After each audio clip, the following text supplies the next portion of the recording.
अयोध्येतील कथित दानपेटी लुटीचा निषेध, ठाकरेंच्या शिवसैनिकांची रामरक्षा महाआरती। अयोध्येतील प्रभू श्रीराम मंदिराच्या दानपेटीत झालेल्या कथित लुटीच्या घटनेचे तीव्र पडसाद आता कोपरगावात उमटले आहेत। या कथित लुटीचा निषेध करण्यासाठी आणि राम मंदिराचे पावित्र्य जपण्यासाठी शिवसेना उद्धव बाळासाहेब ठाकरे पक्षाच्या वतीने कोपरगाव येथील श्रीराम मंदिरात भव्य रामरक्षा महाआरतीचे आयोजन करण्यात आले होते। विशेष म्हणजे शहरात सुरू असलेल्या पावसाची तमान बाळगता रामभक्त आणि शिवसैनिक या आंदोलनात उत्स्फूर्तपणे सहभागी झाले होते। शिवसेना शहर प्रमुख गगन हाडा यांच्या मार्गदर्शनाखाली हे आंदोलन पार पडले। याप्रसंगी माजी जिल्हा प्रमुख बाळासाहेब जाधव आणि संपर्क प्रमुख मनोज कपोते यांची प्रमुख उपस्थिती होती। श्रीराम मंदिरात महाआरती संपन्न झाल्यानंतर उपस्थित शिवसैनिकांनी आणि भाविकांनी मंदिर परिसरात जोरदार घोषणाबाजी केली। राम मंदिराच्या पावित्र्याशी खेळ खपवून घेतला जाणार नाही असा इशारा देत या कथित घोटाळ्यातील दोषींवर तातडीने आणि कठोर कायदेशीर कारवाई करण्यात यावी अशी मागणी आंदोलकांनी केली। या आंदोलनाप्रसंगी शिवसैनिक मोठ्या संख्येने उपस्थित होते। जय श्रीराम। आज कोपरगाव शहरामध्ये शिवसेनेच्या वतीने आज आम्ही प्रभू श्री रामचंद्राच्या मंदिरामध्ये येऊन या ठिकाणी शिवसेनेच्या वतीने आरती केलेली आहे।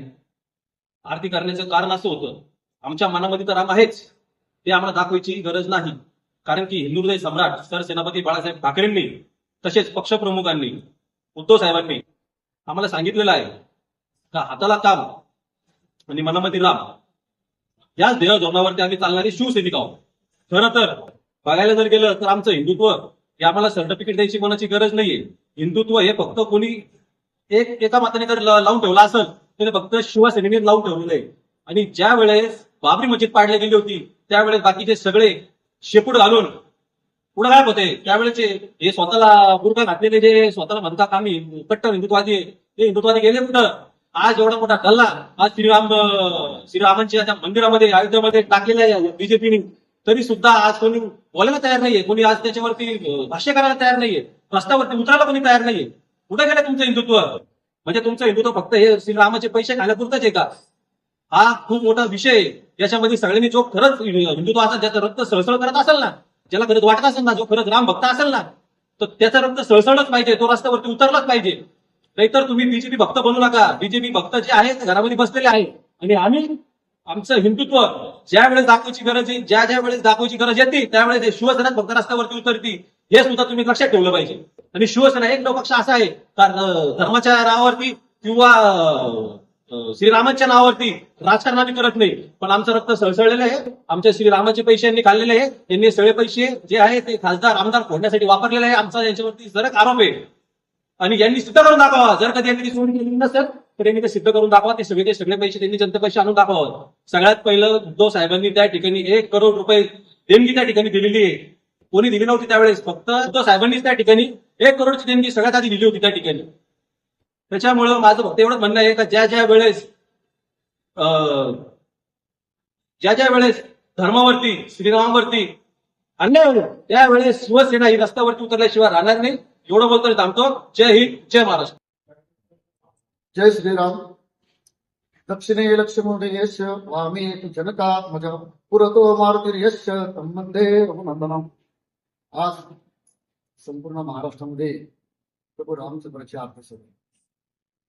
आपल्याला सर्वांना माहित आहे गेली कित्येक वर्षापासून प्रभू रामचंद्र हे एक प्रकारे कारागृहात होते आणि आपण आपल्या आयतीमध्ये आपण आपल्या डोळ्यांनी प्रभू रामचंद्राची जी मुक्तता झालेली अयोध्येमध्ये सुंदरचं असं राम मंदिर बांधलंय आणि आज संपूर्ण भारतातील जगभरातील लोक तिथे येत आहेत प्रभू रामचंद्राचं दर्शन घेत आहेत। अशा परिस्थितीमध्ये अनेक लोक श्रद्धेपोटी प्रभू रामचंद्राच्या चरणी दान धर्म करत आहेत। वास्तविक जेव्हा मंदिराचं काम चालू होतं काही वर्षापासूनच हे आंदोलन चालू असताना कित्येक तरी दान केलेल्या लोकांनी दान धर्म केलेल्या लोकांनी कुणी चांदीच्या विटा दिल्या असेल, कुणी सोन्याच्या विटा दिल्या असेल, कुणी हिरे माणिक असल्या त्या विटा जवळजवळ 1200 विटा या प्रभू रामचंद्राच्या चरणी अयोध्येला लोकांनी दान केलेले आहे. आणि आजची परिस्थिती बघता त्या सर्व 1200 विटा या चोरी गेलेल्या आहेत. आलं का लक्षात? आणि आता काही दिवसापूर्वी या प्रभू रामचंद्राच्या तिथं जे लोकांनी दान धर्म केलेले आहे त्या दानपेटीतील काही रक्कम त्या रक्कमेवरती डल्ला या लोकांनी मारलेला आहे. नेमकं मला हे काही समजत नाही. मग हे राम मंदिर याच्यासाठी बांधलं, भगवंतांनी तुम्हाला याच्यासाठी ते करायला लावलंय का? खरं तर पूर्वी साधू संत सांगायचे का देवाचं खाऊ नये, भावाचं खाऊ नये आणि गावाचं खाऊ नये. खरं तर माझ्या भाषेत सांगायचं झालं तर देवाचं म्हणजे आपलं ते, गावाचं म्हणजे या देशाचं, राज्याचं, भावाचं म्हणजे जे कोणी मित्र पक्षी असेल, आपले सहकारी असेल, आणि देवाचं म्हणजे प्रभू रामचंद्र भगवान. आणि यांना भावाचं पुराण, गावाचं पुराण, देवाचंही पुराण नेमकं चांगलं काय? तुम्ही काय भस्मासूर घालत काय? हा, तुम्ही अख्खा देश लुटून खाला, शेतकरी देश धडीला लावला, महागाईचा भस्मासूर वाढला. नेमकं चाललं काय? मी भगवंताला एकच सांगेल, या लोकांना सद्बुद्धी दे. अरे नका हे करू, नका हे करू. नरकात जावे लागेल तुम्हाला. देवांची जर पैशाची लूटमार करत असेल, देवाच्या पैशावरती दान धर्म केलेल्या पैशावरती तुम्ही जर धल्ला मारणार असेल, तुम्ही नरकात जा. एवढं बोलतो आणि थांबतो. जय श्रीराम. हजारो कारसेवक शिवसैनिकांच्या बलिदानानंतर जे भव्य दिव्य असं राम मंदिर हे संपूर्ण देशाचं हिंदू अस्मितेचं प्रतीक मानलं जातं. आणि त्यासाठी वंदनीय शिवसेना प्रमुखांनी काय दिलं, काय योगदान दिलं, हे आपण काही सांगण्याची गरज नाही.